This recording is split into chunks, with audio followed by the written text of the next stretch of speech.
Even without doing any activity, you can still manifest what you want. If you organize these 4 dimensions in one direction and keep it unwavering in that direction for a certain period of time, now he believes Shiva will do it for him and it will happen. So is Shiva going to come and build your house? No, I want you to understand, God will not lift his little finger for you. What has not happened till now on this planet can happen tomorrow. Human beings are capable of making it happen tomorrow.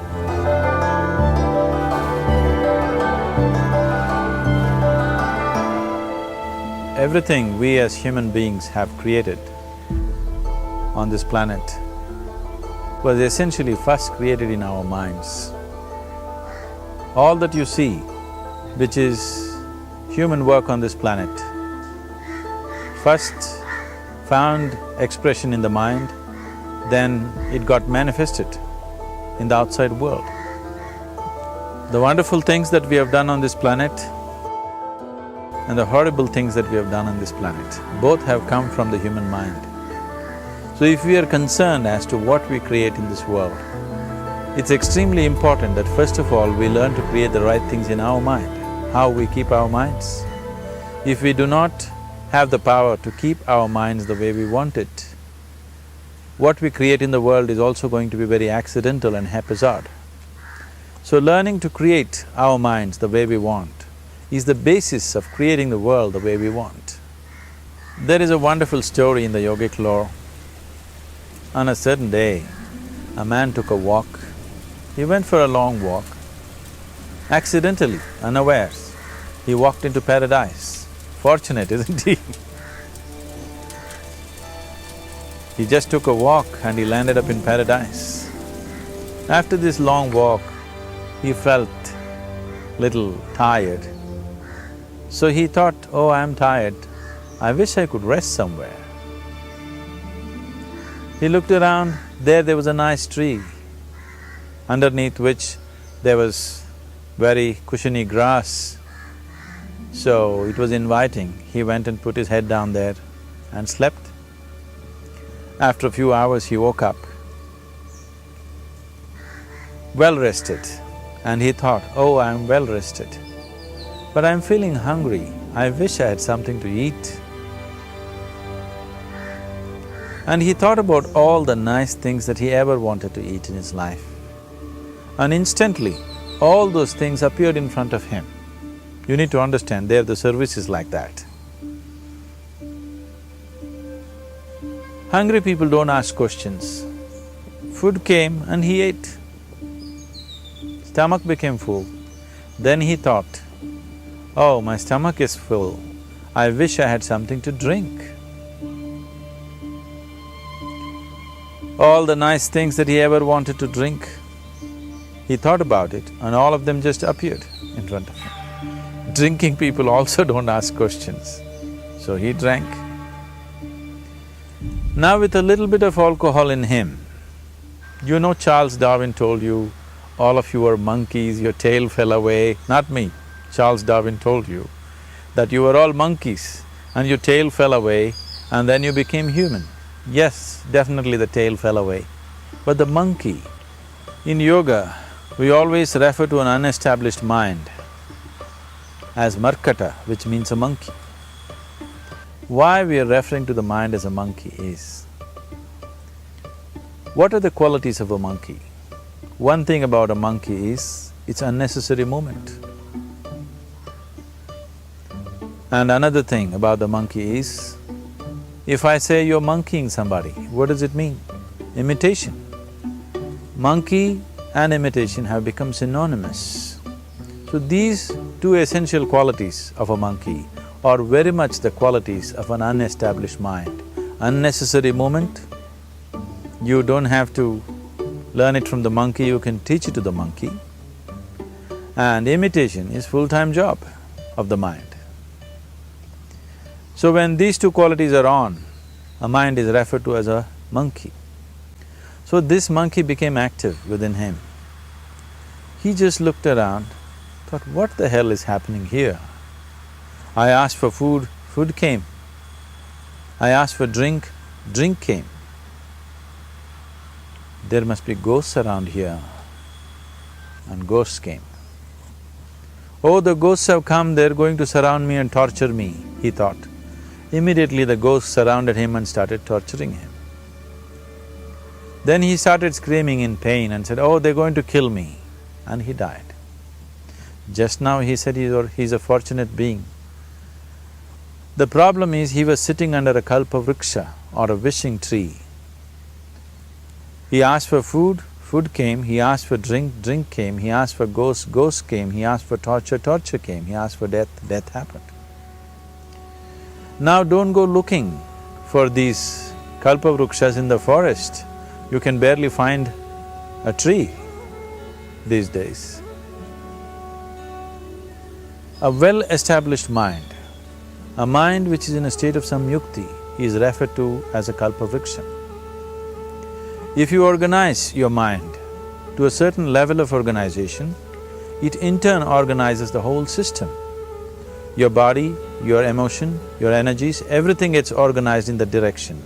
Once all these four dimensions of you, your physical body, your mind, your emotion and the fundamental life energies are organized in one direction, once you are like this, anything that you wish happens without even lifting a little finger actually. It would help to assist it with activity, but even without doing any activity, you can still manifest what you want if you organize these four dimensions in one direction and keep it unwavering in that direction for a certain period of time. Right now the problem with your mind is, every moment it is changing its direction.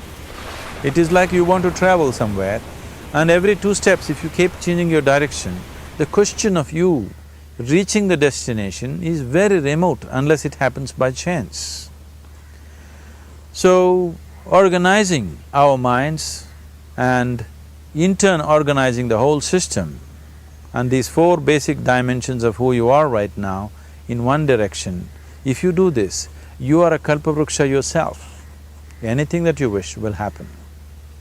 But right now, if you look at your lives, everything that you have wished for till now, if it happens, you have finished. Everything and everybody that you have desired for, if all of that lands up in your house today, could you live with that?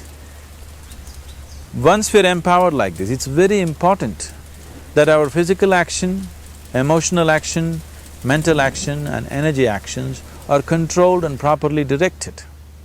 If it is not so, we become destructive, self-destructive. Right now, that is our problem. The technology, which is supposed to make our life beautiful and easy, has become the source of all the problem that we are destroying the very basis of our life, which is the planet.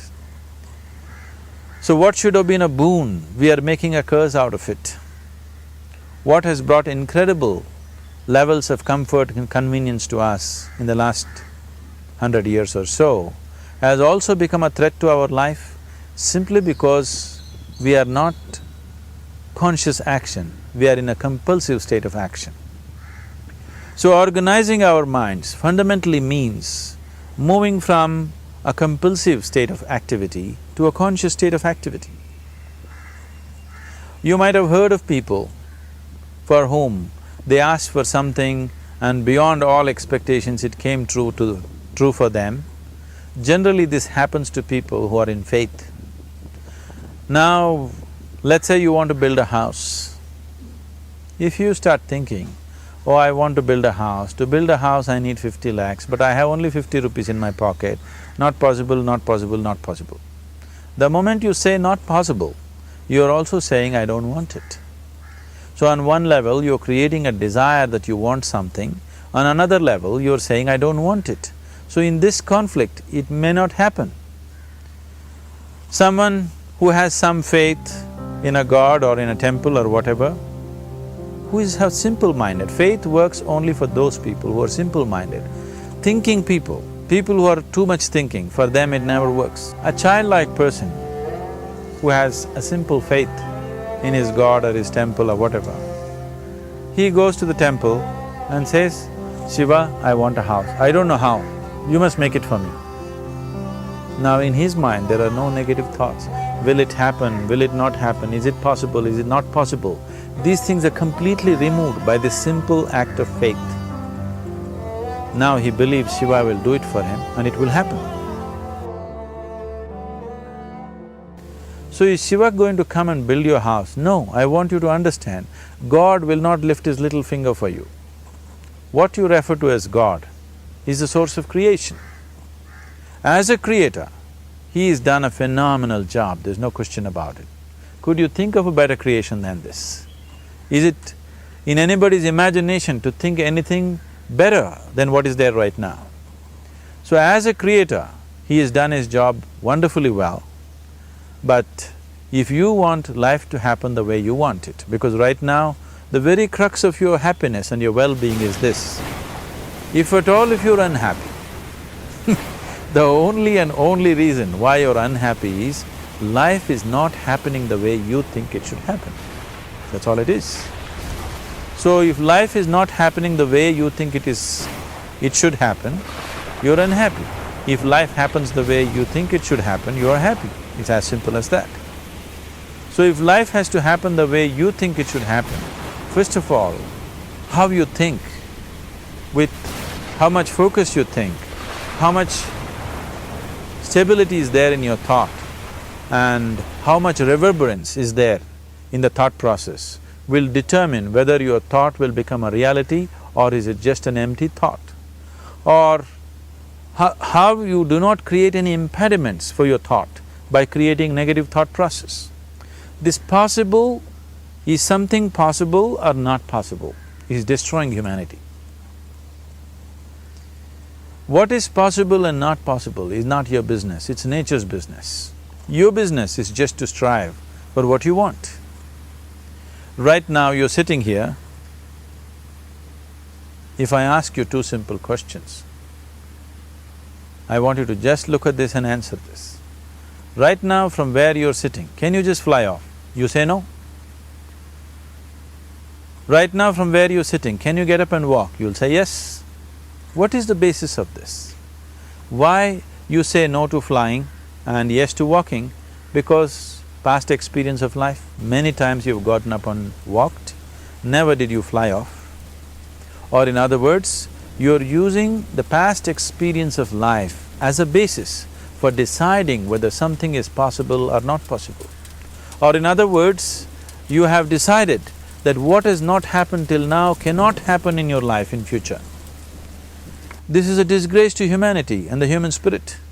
What has not happened till now on this planet can happen tomorrow. Human beings are capable of making it happen tomorrow. So what is possible and what is not possible is not your business. That is nature's business. Nature will decide that. You just see what is it that you really want and strive for that. And if your thought is created in a powerful way, without any negativity, without any negative thoughts bringing down the intensity of the thought process, the first and foremost thing is you must be clear what is it that you really want. If you do not know what you want, the question of creating it doesn't arise. If you look at what you really want, what every human being wants is, he wants to live joyfully, he wants to live peacefully. In terms of its relationships, he wants it to be loving and affectionate. Or in other words, all that any human being is seeking for is pleasantness within himself, pleasantness around him. This pleasantness, if it happens in our body, we call this health and pleasure. If it happens in our mind, we call this peace and joy. If it happens in our emotion, we call this love and compassion. If it happens in our energy, we call this blissfulness and ecstasy. This is all that a human being is looking for. Whether he is going to his office to work, he wants to make money, build a career, build a family, he sits in the bar, sits in the temple, he is still looking for the same thing. Pleasantness within, pleasantness around. If this is what we want to create, I think it's time we addressed it directly and commit ourselves to creating it. So you want to create yourself as a peaceful human being, joyful human being, loving human being, a pleasant human being on all levels. And do you also want a world like this?